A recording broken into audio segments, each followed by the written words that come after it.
Hello friends, welcome to my YouTube channel GK ज्ञान 2.5। दोस्तों, आज मैं आप लोगों को यूपीबीएल प्रवेश परीक्षा से संबंधित हिंदी के 50 मोस्ट इम्पोर्टेंट प्रश्नों के बारे में बताऊंगा। तो दोस्तों, यदि आप हमारे चैनल पर पहली बार हैं तो हमारे चैनल को सब्सक्राइब करें और बेल आइकन को प्रेस कर लें, ताकि जब भी मैं कोई नया वीडियो अपलोड करूं तो उसका नोटिफिकेशन आपको सबसे पहले मिल जाए।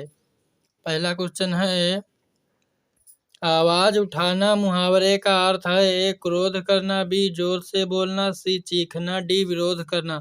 तो दोस्तों, आवाज उठाना मतलब किसी का विरोध करना, इसलिए आपका राइट आंसर हो जाएगा डी। नेक्स्ट क्वेश्चन है, गंगा गए गंगादास जमुना गए जमुनादास लोकोक्ति का सही अर्थ क्या है? ए अपने काम से काम रखना, बी तीर्थ यात्रा करना, सी महान भक्त होना, डी अवसरवादी होना। तो दोस्तों, गंगा गए गंगादास जमुना गए जमुनादास लोकोक्ति का जो सही अर्थ है वो हो जाएगा अवसरवादी होना, इसलिए आपका राइट आंसर हो जाएगा डी। नेक्स्ट क्वेश्चन है, हिंदी दिवस मनाने की तिथि है? ए 14 सितंबर, बी 26 जनवरी, सी 14 अगस्त, डी 14 नवंबर। तो दोस्तों, हिंदी दिवस जो मनाने की डेट है वो है 14 सितंबर, इसलिए आपका राइट आंसर हो जाएगा ए। नेक्स्ट क्वेश्चन है,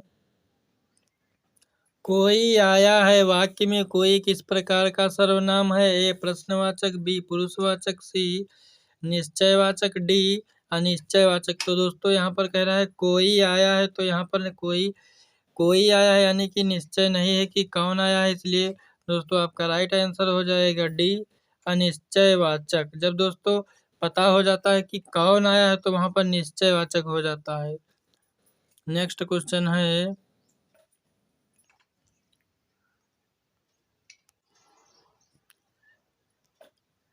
ई बड़ी चा छा जा झा आदि का उच्चारण किससे होता है? ए कंठ से, बी मूर्धन्य से, डी तालव्य से, डी ओष्ठ से।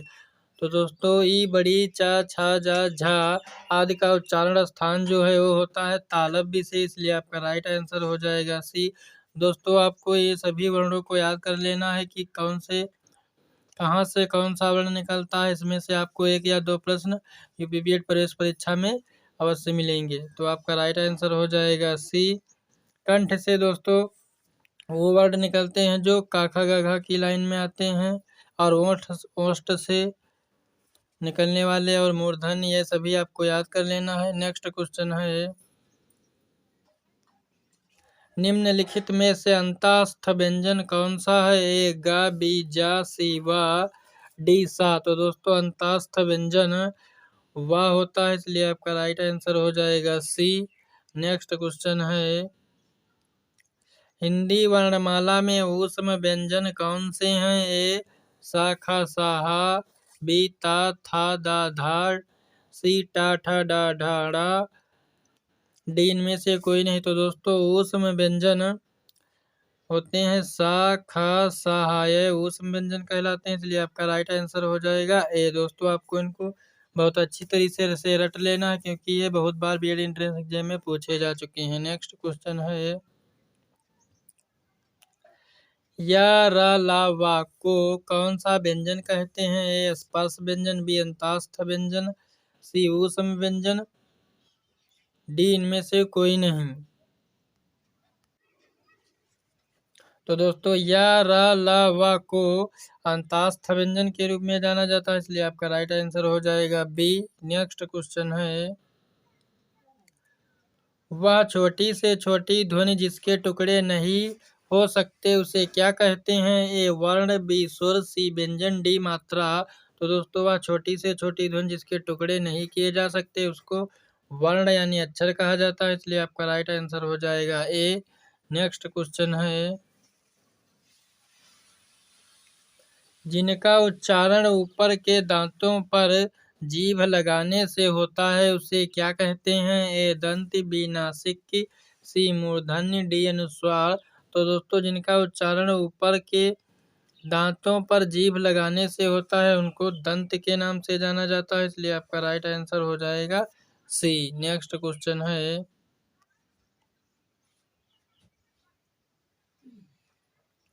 जो संज्ञा सर्वनाम आदि शब्दों से जुड़कर नए शब्दों की रचना करते हैं उन प्रत्ययों को क्या कहते हैं? ए तदित प्रत्यय, बी कृदंत प्रत्यय, सी संस्कृत प्रत्यय, डी अनीय प्रत्यय। तो दोस्तों वह शब्द जो संज्ञा सर्वनाम आदि से जुड़कर नए शब्दों का निर्माण करते हैं उनको तदित प्रत्यय कहा जाता है, इसलिए आपका राइट आंसर हो जाएगा ए। नेक्स्ट क्वेश्चन है, जिस समास में पूर्व पद गौण तथा उत्तर पद प्रधान हो उसे कौन सा समास कहते हैं? ए द्वंद्व समास, बी बहुव्रीहि समास, सी द्विगु समास, डी तत्पुरुष समास। तो दोस्तों जिस समास में पूर्व पद गौण तथा उत्तर पद प्रधान हो उस समास को तत्पुरुष समास के नाम से जाना जाता है, इसलिए आपका राइट आंसर हो जाएगा डी। नेक्स्ट क्वेश्चन है, निम्नलिखित में से कौन सा शब्द पुल्लिंग है? ए दीमक, बी रात, सी वर्षा, डी विधुर। तो दोस्तों इसमें जो पुल्लिंग शब्द है वह हो जाएगा विधुर, इसलिए आपका राइट आंसर हो जाएगा डी। नेक्स्ट क्वेश्चन है, जिस वाक्य में दो या दो से अधिक स्वतंत्र उपवाक्य हों और योजकों द्वारा जोड़े गए हों उसे क्या कहते हैं? ए उपवाक्य, बी मिश्रित वाक्य, सी संयुक्त वाक्य, डी सरल वाक्य। तो दोस्तों जिस वाक्य में दो या दो से अधिक स्वतंत्र उपवाक्य होते हैं और वह योजक चिन्ह, दोस्तों योजक चिन्ह यह होता है इस तरह से, तो जहाँ पर लगा होता है वहाँ पर कौन सा वाक्य हो जाता है? तो वहाँ पर संयुक्त वाक्य होता है, इसलिए आपका राइट आंसर हो जाएगा सी। नेक्स्ट क्वेश्चन है, जिन ध्वनियों की गणना न स्वर में की जाती है न व्यंजन में उसे क्या कहते हैं? ए आगत, बी ऊष्म, सी अंतास्थ व्यंजन, डी अयोगवाह। तो दोस्तों जिन ध्वनियों की गणना न स्वर में और न व्यंजन में की जाती है उनको अयोगवाह के नाम से जाना जाता है, इसलिए आपका राइट आंसर हो जाएगा डी। नेक्स्ट क्वेश्चन है, किस व्यंजन का उच्चारण स्थान तालव्य है? ए गा, बी झा, सी ना, डी माँ। तो दोस्तों जो तालव्य वाला वर्ण है वो हो जाएगा झा, इसलिए आपका राइट आंसर हो जाएगा बी। नेक्स्ट क्वेश्चन है, मुख्य रूप से समास कितने प्रकार के होते हैं? ए 5, बी 6, सी 7, डी 9। तो दोस्तों मुख्य रूप से जो समास हैं उनको उनके 6 प्रकार होते हैं, इसलिए आपका राइट आंसर हो जाएगा बी। नेक्स्ट क्वेश्चन है, जो क्रिया अभी हो रही है उसे क्या कहते हैं? ए अपूर्ण वर्तमान, बी सामान्य वर्तमान, सी संदिग्ध वर्तमान, डी इनमें से कोई नहीं। तो दोस्तों जो क्रिया अभी हो रही है यानी कि पता नहीं है कि वो पूर्ण हो गई है या पूर्ण नहीं हुई है, तो दोस्तों इसलिए जो क्रिया अभी हो रही है तो आपका राइट आंसर हो जाएगा अपूर्ण वर्तमान, आपका राइट आंसर हो जाएगा ए। नेक्स्ट क्वेश्चन है, जब कर्ता एक क्रिया समाप्त कर उसी क्षण दूसरी क्रिया में प्रवृत्त होता है यानी कि दूसरी क्रिया में लग जाता है तब पहली क्रिया क्या कहलाती है? ए सहायक क्रिया, बी नामबोधक क्रिया, सी पूर्णकालिक क्रिया, डी भूतकालिक क्रिया। तो दोस्तों जब कोई व्यक्ति एक कार्य करता है और उसको समाप्त कर लेता है और दूसरे कार्य में लग जाता है तो इस प्रकार की जो क्रिया होती है उसे पूर्णकालिक क्रिया कहा जाता है, क्योंकि उसकी पहले की जो क्रिया होती है वो पूर्ण हो जाती है उसी क्षण वह दूसरे में लग जाता है, तो इसलिए आपका राइट आंसर हो जाएगा सी। नेक्स्ट क्वेश्चन है, निम्नलिखित में से कौन संज्ञा का प्रकार नहीं है? ए व्यक्तिवाचक, बी जातिवाचक, सी देशवाचक, डी भाववाचक। तो दोस्तों जो संज्ञा का प्रकार नहीं है वह है देशवाचक, इसलिए आपका राइट आंसर हो जाएगा सी। नेक्स्ट क्वेश्चन है, दो अलग अलग भाषाओं के मेल से बना हुआ शब्द क्या कहलाता है? ए तद्भव, बी देशज, सी विदेशज, डी संकर। तो दोस्तों जो दो अलग अलग भाषाओं के मेल से शब्द बनता है उसको संकर कहते हैं, इसलिए आपका राइट आंसर हो जाएगा डी। नेक्स्ट क्वेश्चन है, नीलांबर शब्द में कौन सा समास है? ए तत्पुरुष समास, बी द्वंद्व समास, सी अभिभाव समास, डी कर्मधारय समास। तो दोस्तों जो नीलांबर शब्द है इसमें कर्मधारय समास हो जाएगा, इसलिए आपका राइट आंसर हो जाएगा डी। नेक्स्ट क्वेश्चन है, किस समास में दोनों पद मिलाकर एक नया अर्थ प्रकट करते हैं? ए बहुब्रीहि समास, बी द्वंद्व समास, सी कर्मधारय समास, डी तत्पुरुष समास। तो दोस्तों वह समास जिसमें दोनों पद मिलकर एक नया अर्थ प्रकट करते हैं वह समास होता है बहुब्रीहि समास, जिसमें तीसरे की तरफ इशारा किया जाता है, इसलिए आपका राइट आंसर हो जाएगा ए। नेक्स्ट क्वेश्चन है, किस समास में दोनों पद प्रधान होते हैं? ए बहुब्रीहि समास, बी तत्पुरुष समास, सी द्वंद्व समास, डी द्विगु समास। तो दोस्तों वह समास जिसमें दोनों पद प्रधान होते हैं वह समास होता है द्वंद्व समास, इसलिए आपका राइट आंसर हो जाएगा सी। नेक्स्ट क्वेश्चन है, जिस समास में कोई पद प्रधान नहीं होता उसे कौन सा समास कहते हैं? ए द्विगु समास, बी बहुब्रीहि समास, सी तत्पुरुष समास, डी द्वंद्व समास। तो दोस्तों जिस समास में कोई पद प्रधान नहीं होता वह समास होता है बहुब्रीहि समास, इसलिए आपका राइट आंसर हो जाएगा बी। नेक्स्ट क्वेश्चन है, विशेषण और विशेष्य के योग से कौन सा समास बनता है? ए द्विगु समास, बी कर्मधारय समास, सी द्वंद्व समास, डी तत्पुरुष समास। तो दोस्तों विशेषण और विशेष्य के योग से जो समास बनता है वह होता है कर्मधारय समास, इसलिए आपका राइट आंसर हो जाएगा बी। नेक्स्ट क्वेश्चन है, जहाँ उपमेय में उपमान की समानता की संभावना व्यक्त की जाती है वहाँ कौन सा अलंकार होता है? तो दोस्तों जहाँ पर उपमेय में उपमान की समानता की संभावना व्यक्त की जाती है वहाँ पर उत्प्रेक्षा अलंकार, उपमा अलंकार, रूपक अलंकार, संदेह अलंकार। तो दोस्तों वहाँ पर अलंकार हो जाता है उपमा अलंकार, इसलिए आपका राइट आंसर हो जाएगा बी। नेक्स्ट क्वेश्चन है,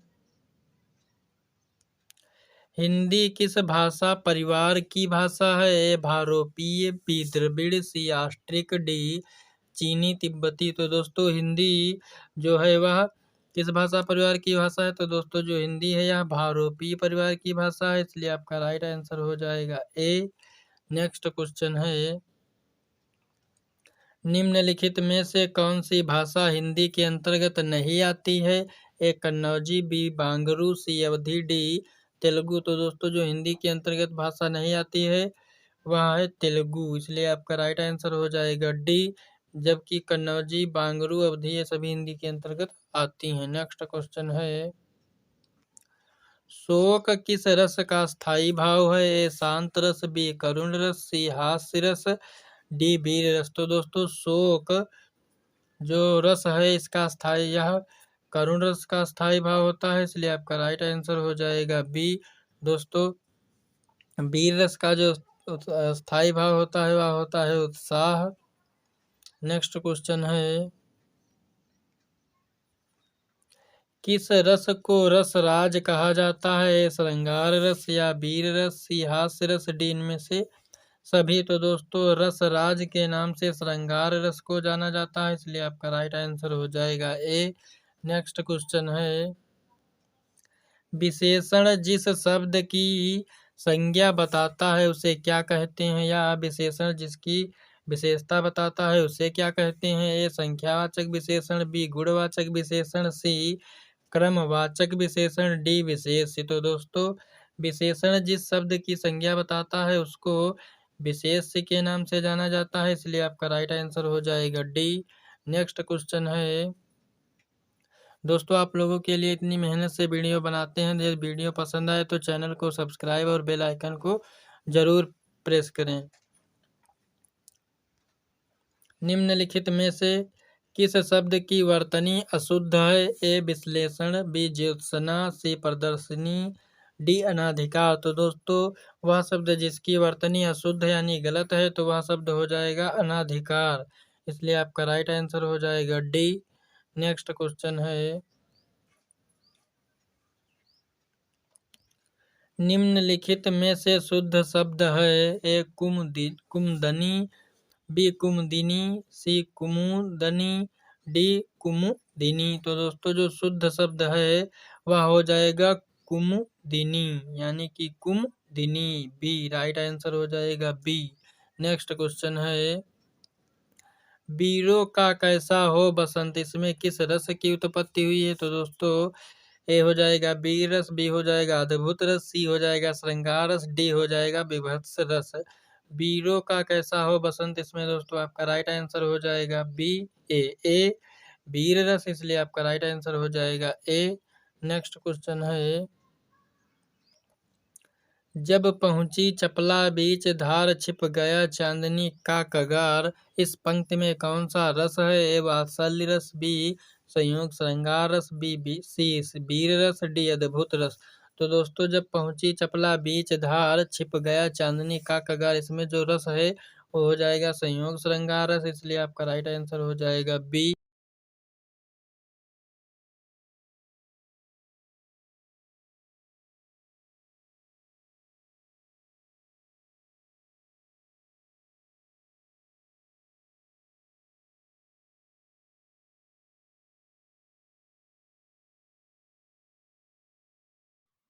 नेक्स्ट क्वेश्चन है, हे खग मृग हे मधुकर श्रेणी, तुम देखी सीता मृग नयनी, इस पंक्ति में कौन सा रस है?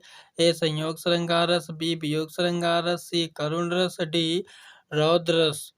तो दोस्तों हे खग मृग हे मधुकर श्रेणी, तुम देखी सीता मृग नयनी में जो रस है वह हो जाएगा वियोग श्रृंगार रस, इसलिए आपका राइट आंसर हो जाएगा बी। नेक्स्ट क्वेश्चन है, देखी सुदामा दीन दशा, करुणा करिकै करुणा निधि रोए, इस पंक्ति में कौन सा रस है? वियोग रस, बी रौद्र रस, सी करुण रस, डी शांत रस। तो दोस्तों देख सुदामा दीन दशा करुणा करिकै करुणा निधि रोए, इस पंक्ति में जो रस हो जाएगा वो हो जाएगा करुण रस, इसलिए आपका राइट आंसर हो जाएगा सी। नेक्स्ट क्वेश्चन है, चरण कमल में कौन सा समास है? ए कर्मधारय समास, बी बहुब्रीहि समास, सी द्वंद्व समास, डी तत्पुरुष समास। तो दोस्तों चरण कमल में जो समास हो जाएगा वो हो जाएगा कर्मधारय समास, इसलिए आपका राइट आंसर हो जाएगा ए। नेक्स्ट क्वेश्चन है, चौराहा में कौन सा समास है? ए द्वंद्व समास, बी तत्पुरुष समास, सी द्विगु समास, डी कर्मधारय समास। तो दोस्तों जिस समास या जिस शब्द में गिनती आपको महसूस हो समझ लीजिए, जैसे यानी चार आ रहा है तो समझ लीजिए जिसमें गिनती है वहाँ पर द्विगु समास होता है, इसलिए आपका राइट आंसर हो जाएगा सी। नेक्स्ट क्वेश्चन है, जिस समास में दूसरा पद प्रधान रहता है उसे कौन सा समास कहते हैं? ए तत्पुरुष समास, बी कर्मधारय समास, सी द्वंद्व समास, डी द्विगु समास। तो दोस्तों जिस समास में दूसरा पद प्रधान होता है उसे तत्पुरुष समास कहा जाता है, इसलिए आपका राइट आंसर हो जाएगा ए। नेक्स्ट क्वेश्चन है,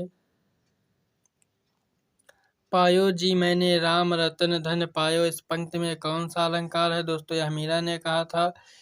ए भ्रांतिमान अलंकार, बी मानवीकरण अलंकार, सी उत्प्रेक्षा अलंकार, डी रूपक अलंकार। तो दोस्तों आपका राइट आंसर हो जाएगा बी मानवीकरण अलंकार। नेक्स्ट क्वेश्चन है,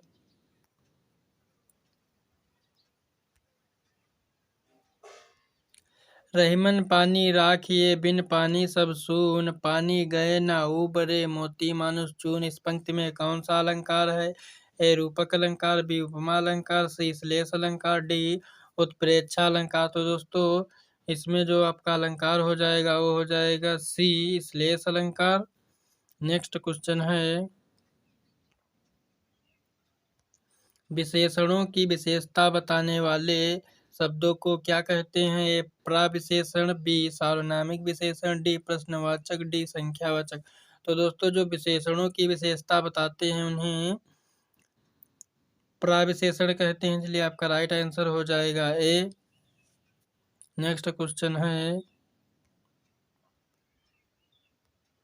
विशेष के पहले लगने वाले विशेषण जैसे काला, सफेद, अच्छी को कौन सा विशेषण कहते हैं? ए विधेय विशेषण, बी उद्देश्य विशेषण, सी प्रविशेषण, डी उद्देश्य और विधेय विशेषण।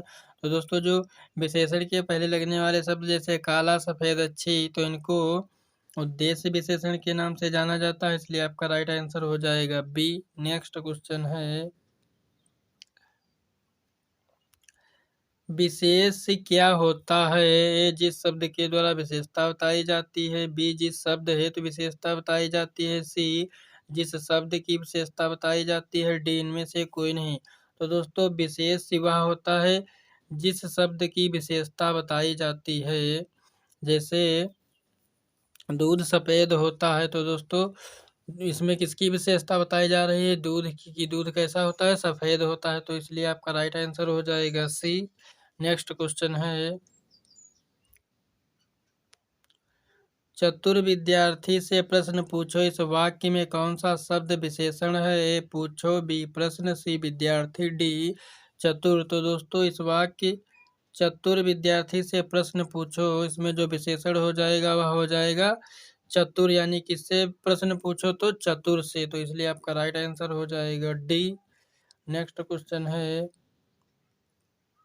नीली साड़ी में कौन सा विशेषण है? ए संख्यावाचक, बी परिमाणवाचक, डी गुणवाचक, सी गुणवाचक, डी सार्वनामिक।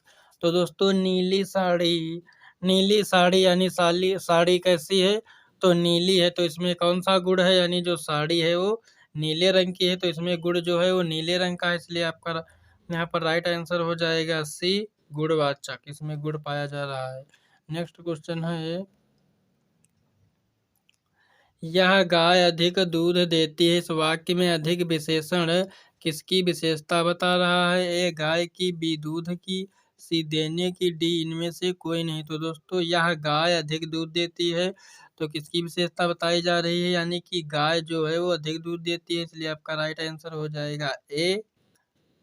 नेक्स्ट क्वेश्चन है, जो शास्त्र जानता है वह कहलाता है। ए जानकार, बी विद्वान, सी शास्त्रज्ञ, डी शास्त्र ज्ञाता। तो दोस्तों जो शास्त्र जानता है उसे शास्त्रज्ञ कहते हैं, इसलिए आपका राइट आंसर हो जाएगा सी। नेक्स्ट क्वेश्चन है, शशक का पर्यायवाची शब्द है। ए खरगोश, शिशु, चंद्रमा, मृग। तो दोस्तों जो शशक का पर्यायवाची हो जाएगा वो हो जाएगा खरगोश, इसलिए आपका राइट आंसर हो जाएगा। तो दोस्तों यह वीडियो आपको कैसा लगा कमेंट बॉक्स में बता सकते हैं, हम आपके लिए इससे रिलेटेड और वीडियो बना देंगे। दोस्तों यदि आप हमारे चैनल पर पहली बार हैं तो चैनल को सब्सक्राइब करें और बेल आइकन को प्रेस करें। Thanks for watching.